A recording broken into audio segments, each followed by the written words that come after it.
দেশের অর্থনীতির চাকা সচল রাখা যে 10,000 গার্মেন্টস শ্রমিক প্রতিদিন মোংলা নদী পার হন, আপনি কি জানেন তাদের কাছে এই যাতায়াত কেন একটি মরণ ফাঁদের মতো? যেখানে মাত্র 15 জনের ট্রলারে 90 জন শ্রমিককে জীবনের ঝুঁকি নিয়ে উঠতে হয়, সেখানে কি কেবল একটি সেতুর অভাবে আমরা 1 এপ্রিলের মতো আরো বড় কোনো ভয়াবহ দুর্ঘটনার অপেক্ষা করছি?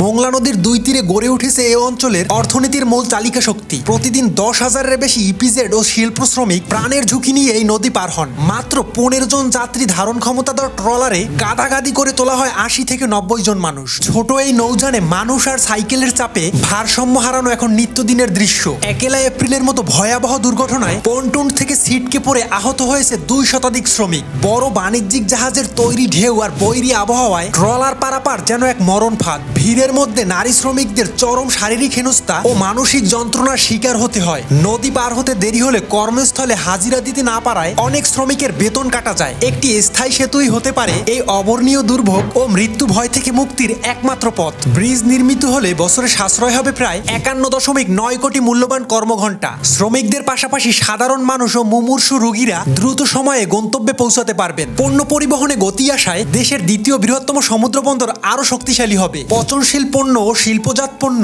দ্রুত সরবরাহ নিশ্চিত হওয়ায় অর্থনীতিতে আসবে বড় জোয়ার। একটি স্বপ্নের সেতু এই অঞ্চলের লক্ষ লক্ষ মানুষের দীর্ঘদিনের প্রাণের দাবি ও বেঁচে থাকার আশা। সরকারের 180 দিনের অগ্রাধিকার পরিকল্পনা সফল হলে ঘুচবে হাজার হাজার শ্রমিকের এই কান্না। ভিডিওটি ভালো লাগলে একটি শেয়ার দিন। আপনার একটি শেয়ার পৌঁছে দিতে পারে এই ভিডিওকে গভর্নমেন্টের কাছে।